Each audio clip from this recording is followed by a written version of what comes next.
অমৰ দাদা মই অমৰ দাদা অযোধ্যা কুমাৰৰ ৰাজ অভিষেকত ব্যস্ত নাথাকি এনে তোৰ কি প্ৰয়োজন হ'ল যে বন্ধ হোৱা ৰাজসভা পুনৰ প্ৰৱেশ?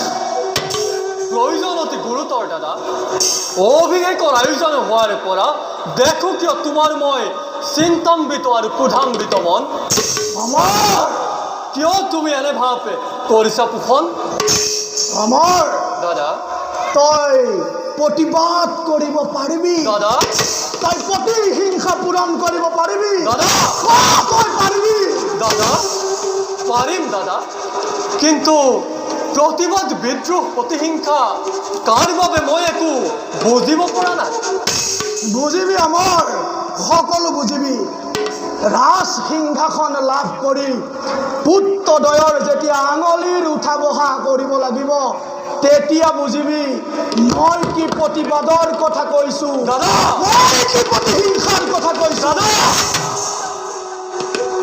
দাদা কৰা যদি তুমি এনে ঘৃণনীয় কাৰ্য, অযোধ্যা ৰাজ্যই হাঁহিব তোমাকে চিৰকাললৈ।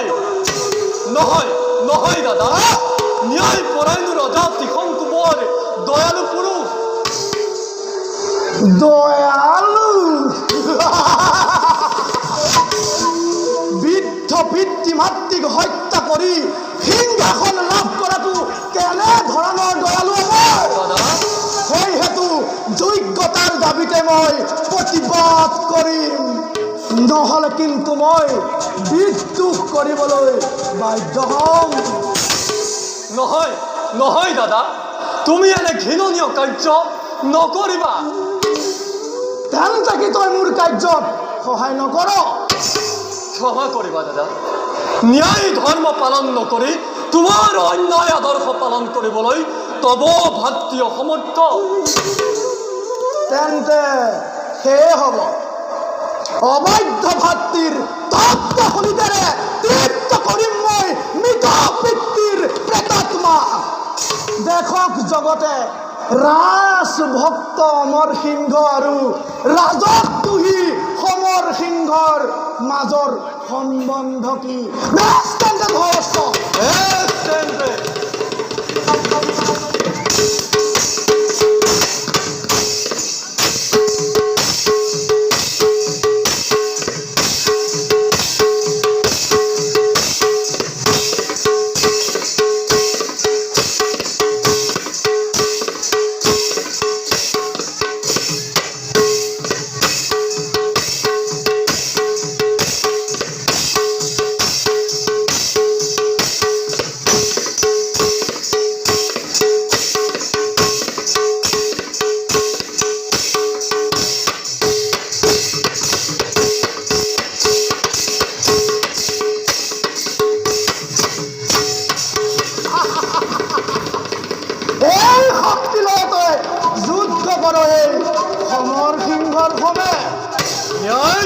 কৰি দেখো মূৰ্খ, তেতিয়া দেখা পাম তোৰ মই বলৰ বিক্ৰম।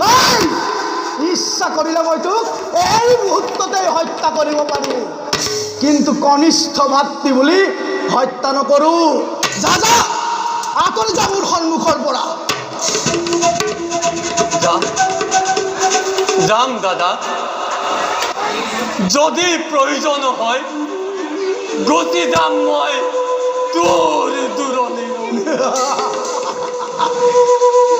কিন্তু দাদা যোৱাৰ আগতে তোমাক এটা কথা কৈ যাম, এদিন নহয় এদিন তুমি এই অমানসিকতাৰ অনুশোচনাত ভুগিব লাগিব। যাৰ বিৰুদ্ধে তুমি ষড়যন্ত্ৰ কৰিছা ৰচনা, তাৰে বৰিদ্ধৰে তুমি ক্ষমা ভিক্ষা মাতিব লাগিব।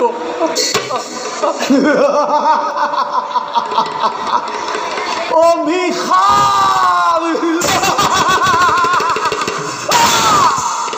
অভিশাপ নহয় দাদা, ই মোৰ ভৱিষ্যতবাণী। মনত ৰাখিবা দাদা, তোমাৰ এই অমানসিকতাৰ বাবে অযোধ্যা ৰাজ্য এদিন শ্মশানতে পৰিণত হ'ব। দাদা শ্মশানতে পৰিণত হ'ব। শিক্ষাগুৰু শুক্ৰাচাৰ্য